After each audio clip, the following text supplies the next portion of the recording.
Last week we focused on the installing of our bedroom wall cladding, as well as a few other little necessities that will hopefully make living out of Meraai a little easier. We had a slowdown and setback when the foam on our dashboard mould collapsed in places. I also had to fire a technician who was giving all of us the runaround. This week we need something big, and that is what we have. We take a giant leap forwards in the engine department as we fit our 5-speed gearbox, but not without some casualties. And we finally get to see Meraai's heart being returned to its rightful place. All this and so much more in episode 84 of A Dream Called Meraai.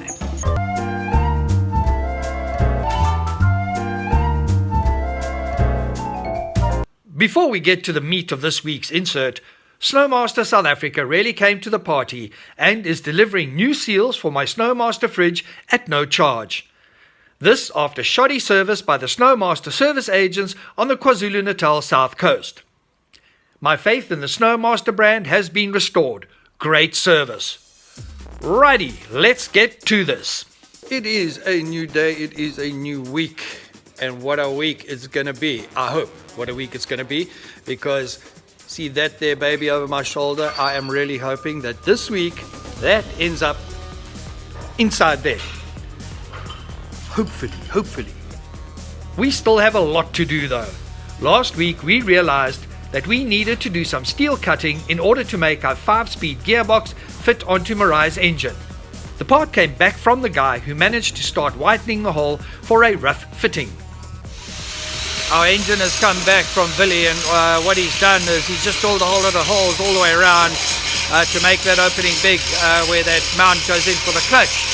And so there's a bit of tweaking that needs to be done, then it'll go back to Billy and it'll all be smoothed up. We decided to complete the widening procedure at East Coast Scratch and Dent to save time and money. Engine Piet and Bram secured the clutch housing in place, and then using a grinder smoothed out the opening, which looked like a baby great white shark's mouth. Initially things were out by a few crucial millimeters, so it was a push and a shove and a nudge, take it off, put it back until everything clicked into place. I had to leave the workshop, and while away received a message that Engine Piet was injured. I returned to the shop to find Piet hard at work painting our interior storage boxes, complete with a new thumb glove. I was at home about to tuck into a very nice ostrich burger with a nice delicious ostrich patty, medium to rare, a little bit of blood, just how I like it, when Bram sends me this photograph. So I've come over and it seems like Engine Piet and Meraai's heart got into a little bit of a tiff. So what happened, I hold my hand here, so always this is up in the air, so I hold my hand here and tighten the bolts and it fall off jack, so my hand went in between the stand and the motor, my finger went in there. You've got a little 500 kilogram kiss. Yeah, something like that, yeah. So Piet's thumb is a little bit of a hamburger patty at the moment, and hopefully the blood supply can just keep flowing through there and everything will, but sure, not lacquer, huh? Having a 500 kilogram engine squash his thumb did not stop Engine Piet from continuing to get the gearbox installed. After Piet's fight with Meraai, the guys managed to open up the gearbox and everything inside seems to be hundreds, nice and smooth, moving nicely. There's a little bit of rust in there that's all going to get cleaned up. Engine Piet needed to rest his injured hand, so he was back on paint duty, putting the final coat onto a few of our interior storage unit panels. Smoke and John's work is fantastic. The clear paint finishes everything off very nicely. Some of these panels form part of our main kitchen unit, which we decided to assemble to make sure everything was in order. It was quite an effort to get the drawer into place, but eventually it slid in. We will have to access this drawer from the side, as when it is wide open, the space is a bit tight in this section of the vehicle. This will house all our crockery and glassware, as well as our cutlery and utensils. Back at the engine, the final bolts were being tightened, and we now had a complete engine setup. I was standing now looking at this engine, and it's the first time I've been able to look at it in its entirety. In other words, from the radiator through to the gearbox. And my goodness me, it is an intimidating piece of machinery. It's huge. Crossing fingers. Tomorrow morning, Engine Piet, with his dodgy hamburger thumb, says he will put that engine into Meraai. The next day, I was at East Coast Scratch and Dent at Sparrows. Today was the day. Brom, it's been a long time. I mean, we took this engine out, I don't know when, but I think it was 1824. 1824?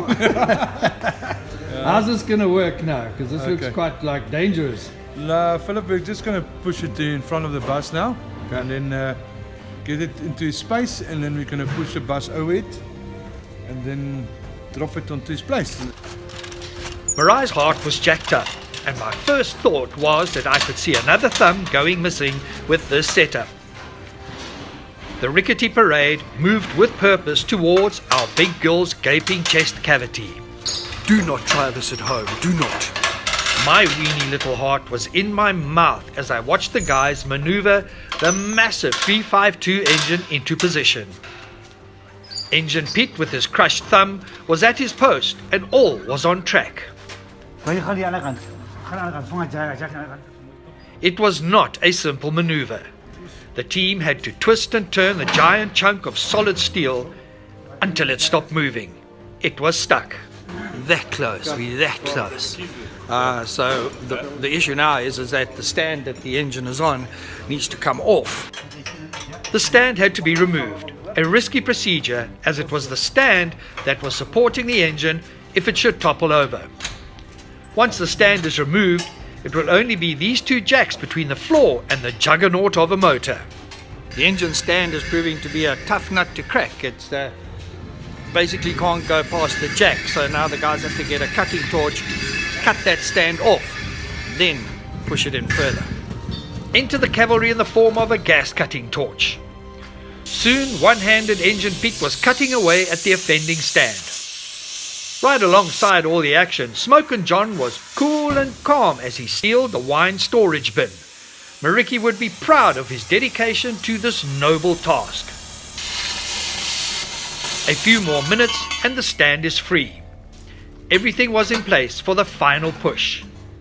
A bit more pushing, nudging, sweet talking and cajoling, and then she was home. Okay, so far so good. Engine's inside, everything seems to fit, and I'm pretty chuffed where I see where the gearbox is lying. I thought it would be a lot further back. I was worried about the position of the gear shift. It's looking good. Now it's to put the huge supports beneath the engine. Those need to go in now so that we can put the engine in place. The engine support had to be reinstalled as quickly as possible to prevent the engine from dropping down. Time for more help from the cavalry. This time a powerful jack system that could probably flatten a building. Then it was up to Makaplan Chris to, well, Makaplan. A few gentle taps and it was done. The guys quickly inserted the supporting bolts. Meraai's heart was secured. What I find quite amazing is, you know, the whole time that engine has been out on the stand, you look at it and it just was colossal, huge. And when we put the new gearbox on, it was even bigger. And I was like, oh my word, you know, this thing is colossal. But as soon as it's inside, you can see it fits like a glove. This engine and its conversion has been a roller coaster ride of note, with some highs and a good few lows. We still have a way to go regarding the drivetrain, but for now, I will take this with both hands. I've been trying to get into the corner of the workshop all quiet because I was standing looking at this engine and I suddenly found myself like,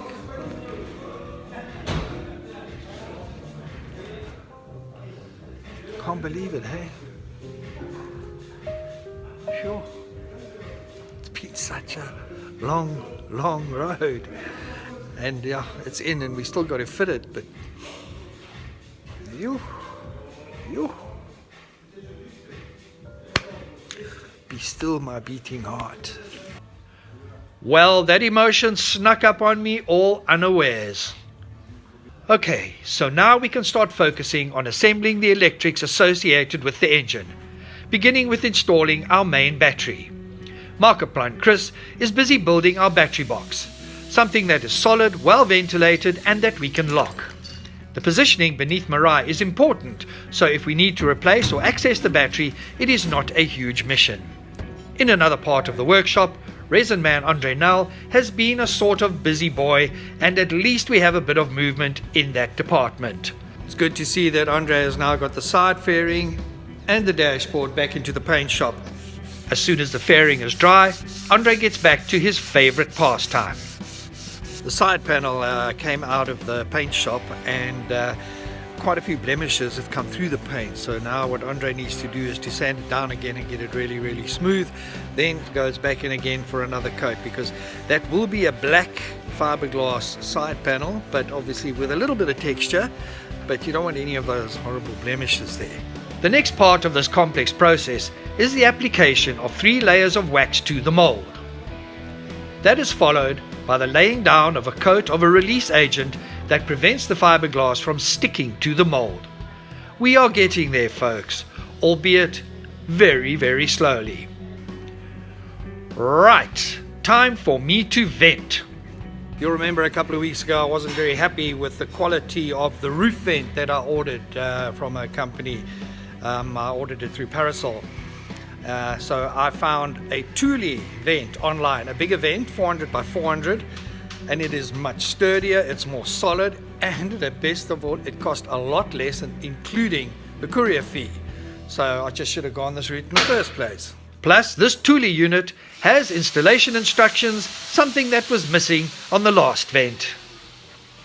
That's it for this week. Nice busy week, lots of good things that happened. We've got some big changes coming up regarding the nose structure of the vehicle. I'll fill you in on the next episode for that. I've had to make a call because the fiberglass thing is just taking far too long. It's worrying me. So no, it was a good week. It was a good week. To see that engine inside really made my day. Absolutely fantastic. I've just got a few pictures here, just to show you that even in extreme circumstances, the human spirit will triumph. And these photographs, these are wedding pics of a soldier getting married in Ukraine, and very poignant, very powerful visuals. The human spirit is something people underestimate all the time. Everybody must please look after yourselves and keep safe. Remember to like us on Facebook and subscribe to our channel on YouTube. You will find us under A Dream Called Meraai. Until next time, keep your dreams alive.